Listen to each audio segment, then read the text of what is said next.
Good afternoon, everyone. Thank you all for coming. Thank you to the San Francisco Gay and Lesbian Freedom Band. Let's hear it for them.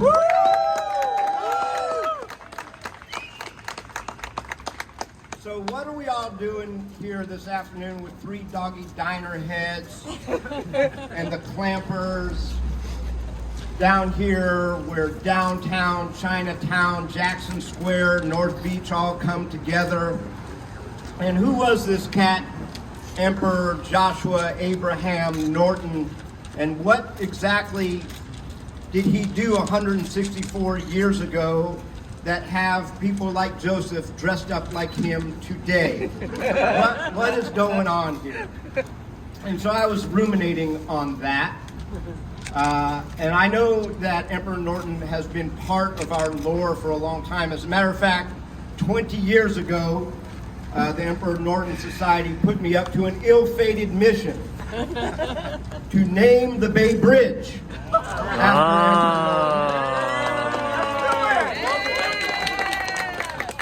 Still waiting.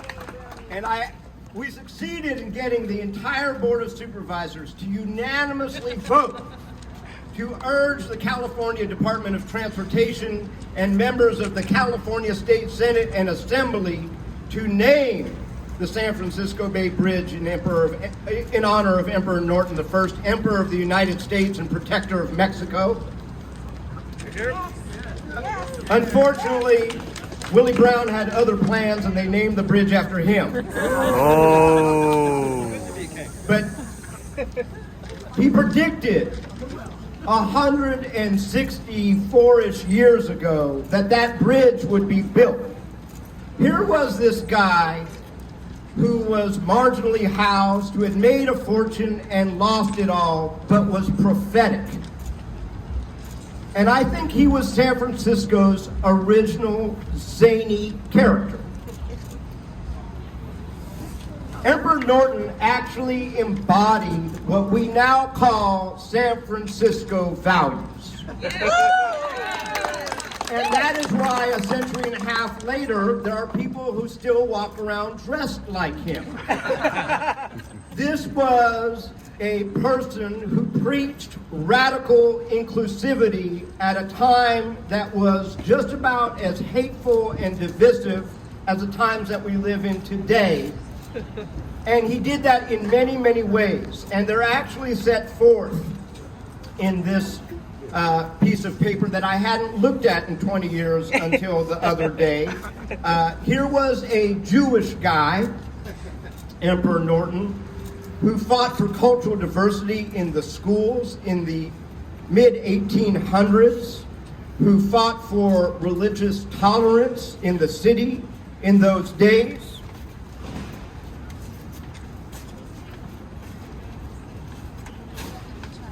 who celebrated the diversity of nationalities and embraced the melting pot, who was an early advocate for the House of Labor and living wages,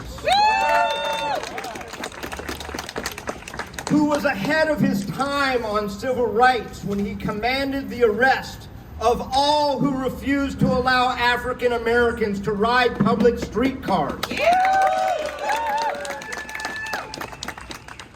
He was ahead of the California State Supreme Court by a half a decade when he commanded that the evidence presented by Chinese be taken by all courts of law and justice in the state of California. Hear, hear.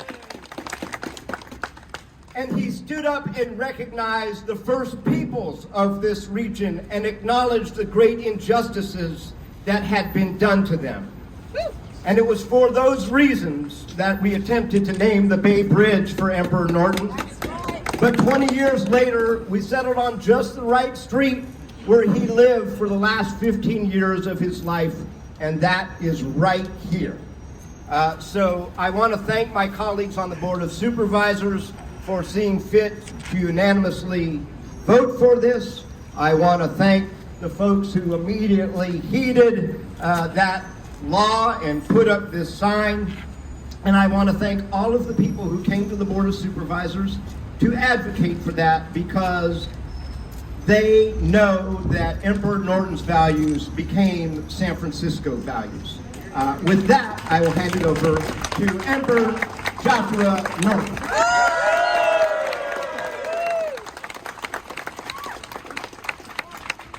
Thank you. Thank you all. This is indeed a magnificent honor.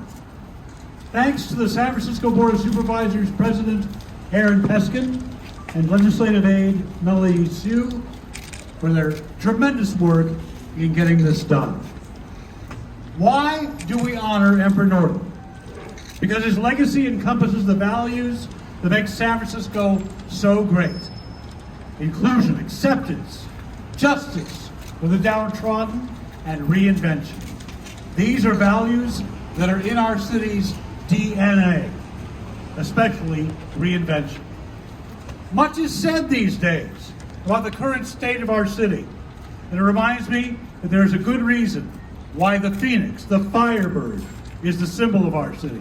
Not just because we have risen from the ashes many times, but because this is a place where one can go to reinvent themselves and be accepted, even celebrated. We will rise again, as we have many times before. One such person, thank you. One such person who rose from the ashes was Joshua Abraham Norton. A successful merchant who lost everything, he reinvented himself from his tragedy to become one of our city's most celebrated residents, still remembered and beloved to this day. Because he was an emperor without an army, he was chosen as a symbol of the anti-fascist movement in the 1930s, and a maquette of a statue to honor the emperor by Peter Macchiarini is on display in the museum at a table hosted by his son, Danny. Why the 600 block of Commercial Street? Emperor Norton resided at the Eureka Lodgings, a boarding house located on this very block from 1865 to 1880. As someone who has portrayed Emperor Norton for the last 12 years, I feel the love and affection the residents of San Francisco still have for him to this day. It has been truly an honor to portray him for these past 12 years and feel the love the people have for him this day, and I am truly proud to dedicate this street in his honor. What say the brethren? Satisfactory! It's so recorded. Huzzah! Huzzah! Thank you. Thank you. And next up we have Taryn Edwards speaking from the Emperor Norton I. All right.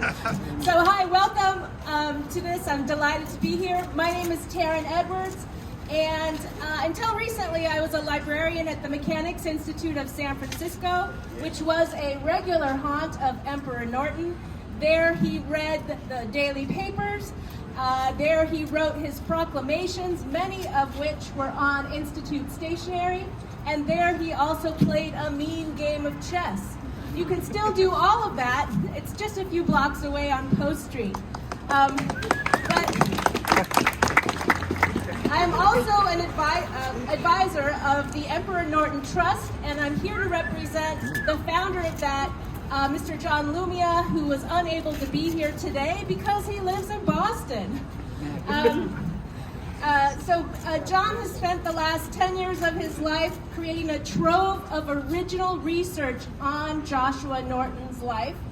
On his website, emperornortontrust.org, you can read all about, you can find original sources related to Joshua Norton's milestones in life. You can also take deep dives into his intellectual thinking, details of the proclamations that he wrote, and there's also a wonderful map that shows all of his haunts, basically, here in San Francisco. In the museum at the San Francisco Historical Society, there's a QR code which you can scan with your phone and access that map. But it's also available on emperornortontrust.org. All right, so I'm here to tell you a little bit about Commercial Street because this was Emperor Norton's hood. He lived here for the last 15 or so years of his life at a lodging house down the street called the Eureka. And that is now occupied by a building that is right next door to the park and has a wonderful little mural of the emperor himself. And the artist who made that mural is here as well, Miss Stencil. And I understand she'll be hosting a table with more Emperor Norton art as well. All right, so the Eureka Lodging was a typical lodging house of the day. It had two entrances, one on Commercial, one on Clay Street. The emperor's neighbors included doctors, commission merchants, there was a post office clerk and a banking clerk as well. So it wasn't a flop house, it was a respectable place for single men to live. The neighborhood also had the services that your typical banker or lawyer, denizen of Montgomery Street would need. Commercial Street itself was like a mini Wall Street in many respects. There you would find tailors. There were several hatters who undoubtedly provided the beaverskin hats that Joshua Norton would wear in his photographs.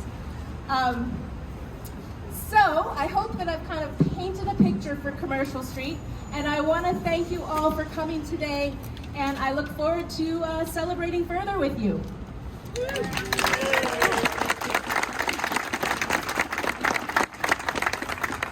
Hello, my name is Stacy Marshall. I'm the board president of the Emperor Norton Legacy League. We are an organization dedicated to the life, times, and legacy of Emperor Norton.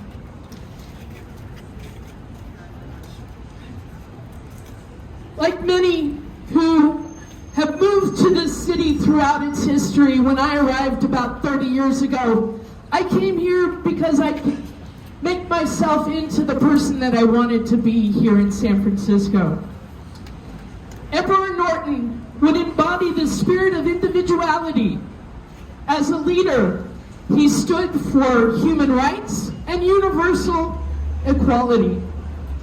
He proposed a formation of a United Nations and exemplified perseverance. This is how San Francisco is seen today by many in the world. His legacy also is honored by the Imperial Court of San Francisco. Representing here today is not only the 30th absolute Empress Donna Sachet, but the current reigning Emperor Michael Anthony Chua. Today, we gather to honor Emperor Norton's legacy, thanks to the very hard work of Joseph Amster and Supervisor Aaron Peskin. May we continue to strive for the ideals put forth by Emperor Norton I, the Emperor of the United States and the Protector of Mexico. Thank you, and please join the Emperor Norton Legacy League as we continue to celebrate throughout the afternoon down at Empire Park. Thank you. Thank you, Stacy. Good afternoon, everyone. My name is Lana Costantini, and I am with the San Francisco Historical Society. Thank you all for coming. It is wonderful to see you all here. My main message to you is the fun of the day is only beginning. There's a schedule of events there, and there are events taking place up at the museum, the 608 Commercial, and up at Empire Park. You can make yourself an Emperor Norton coin. You can make yourself some money. Emperor Norton did it, why not you? You can take part in a scavenger hunt with prizes, and you can have a stencil done by Miss Stencil of Emperor Norton. So there's plenty to do up the streets, and so please join us. Thank you so much. Thank you, Lana. Okay, so now what we're going to do is unveil the sign. And then the Countess Lola Montez will grace us with a song, and she and I will be leading a parade to Empire Park.